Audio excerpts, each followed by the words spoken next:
Hi guys, back again. My exams are over, so hopefully things will smooth out for the summer.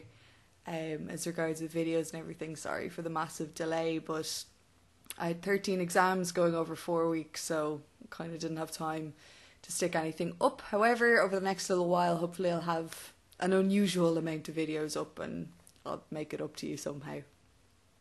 In any case, a lot of people have been asking me about planning and how I would go about planning and how far ahead I'd plan and whatever else. So that's what this video is going to be about. Firstly, I'll talk about planning the entire campaign as a whole. So with an entire campaign, what I would do is I would firstly figure out who the big bad enemy guy is. The Saruman of the story, basically. And I just ask myself a few questions about him and try and answer them as best as possible. Though, obviously it doesn't have to be male. So first off, who is he or she? What are they up to? Why are they up to it? Who is helping them? And what their overall goals are, as well as their strengths, their weaknesses, and how well known they would be. Because they might be working in secret, but they might have been heard about, because everybody's kind of heard of the stonemasons, but nobody really knows what they're up to or what they're for or everything else. People have ideas about it, people have theories about it, but they don't really know for sure. So that's kind of what I'm getting at there. So once you kind of have an idea of what the big threat that they're going to have to face is, it'll be a lot easier to kind of gear everything towards that. So they go through a town and they hear stories about it, whatever else. It's kind of easier to build it when you know what's going on. The next thing I would learn, or I would figure out, depends, is kind of a good knowledge of the area that each player character is from and the kind of main areas of note in the land. So if there's a gigantic mountain range that's full of all kinds of gems and jewels, but also monsters and whatever else, then I'd know kind of about that. I'd know about the capital cities of whatever nations there are, main kind of trade routes, kind of just general things that each of the characters would know about from the get-go, so that if they have any questions, you can get them to roll history and then supply every answer. So just kind of have a working knowledge of the main geographical areas in whatever land that you're working from, whether it's homebrew or published. So you kind of have to, if it's homebrew, you're going to have to make it up and draw maps. But a good trick for drawing maps is get an actual world map and take even a bunch of inland countries, particularly in like Europe and whatever, where there's plenty of wiggles in it. I wouldn't go like taking the state of Wyoming or something like that. And you just blow it up and use that as the shape of your country or your landmass, whatever. Like my current landmass, the main landmass that my players are in at the moment, is actually Argentina and Chile. And then I just added an extra hook at the end and called that part the Dragon's Tooth. Just simple stuff like that. Don't make it too hard for yourselves. Like take real features and just plonk them in whatever way you like. I mean, the Matterhorn has a really cool shape to it as a mountain, so maybe use that, whatever, as like a big important mountain if you have something like that. Again, just don't make it difficult for yourself. Use whatever cheats and things you can think of. The next thing that I would go for is figure out where they're going to be starting and know that place like your hometown. You know everything that's in this place and you have a good idea of the other local settlements around it and the kinds of people that would be there, the general attitudes of those people towards each of the different races, any main landmarks, and have a few NPCs kind of up your sleeve, like mayors, captain of the guard, just important people that your PCs will probably end up wandering up to figure out, is there anything we can do in this town? for the fun times. So figure out just the basic kind of landmark buildings, landmark people. You know, every town has a drunkard, and every town has a mayor and whatever else. So kind of get to know those as people and try and put strange voices and habits to them to kind of bring them alive. And then I would set off with, what are their first quests going to be? What kind of stuff are available for them to do for their time in the starter town, whatever else. Like, first off, how are they going to meet? Generally in the tavern, that's a good way of doing it. But you can put a twist on it. You can have them all wrongfully imprisoned and stage a prison break. That's always fun.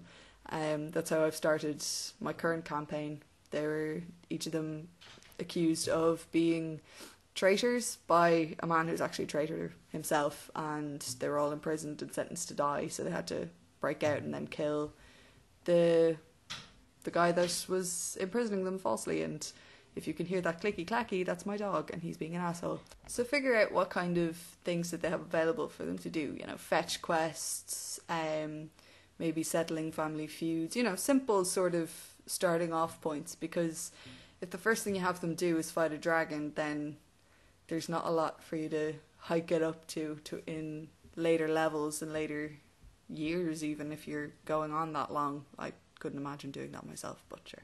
People have done and people will do.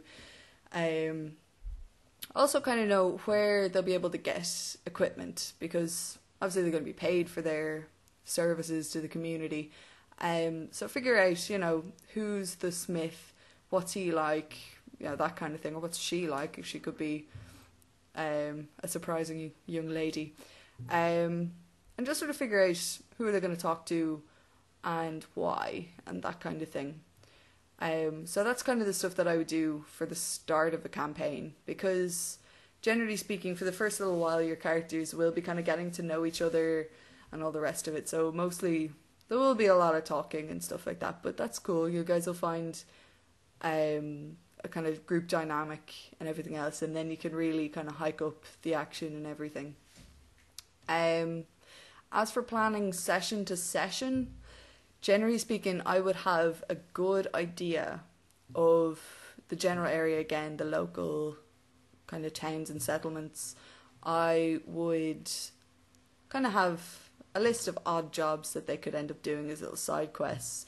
Nothing too serious, but you can bring in all sorts of things, like, you know, missing toddlers who turn out to be like hanging out with hookers down on the docks and whatever else.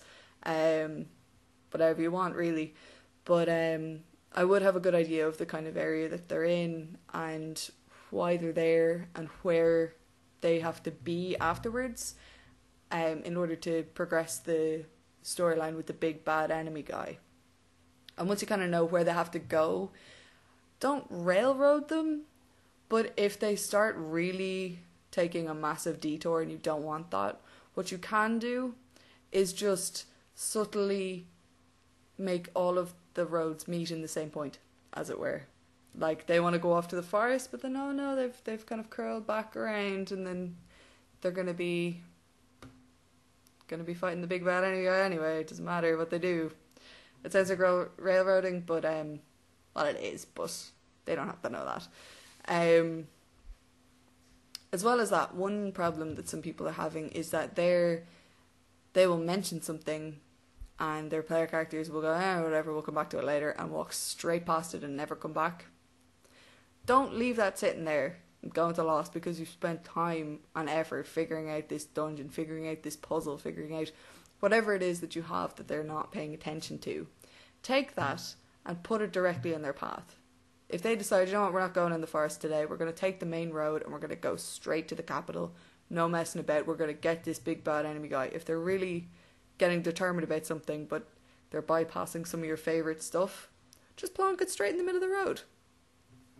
Who cares? So the road goes through a town that also has a gigantic ruin on the other side of it, or, you know, up on the hill in the distance there's a big structure and a gigantic storm has just hit. you guys are having to roll ridiculous endurance DCs in order to, keep walking in the right direction, whatever.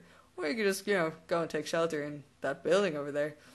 You can kind of push them into different places if you really, really want to. If you think that your players will enjoy them, then go ahead and do it. Nobody really cares. So just kind of, I would personally keep myself with at least 2 sessions worth of quests and areas and everything else, because sometimes they'll just breeze through something. Like, they'll just be rolling 20s all day long and they'll get through everything you have, and then you're going to be scrambling to make up the time to kind of make it worth their while for coming.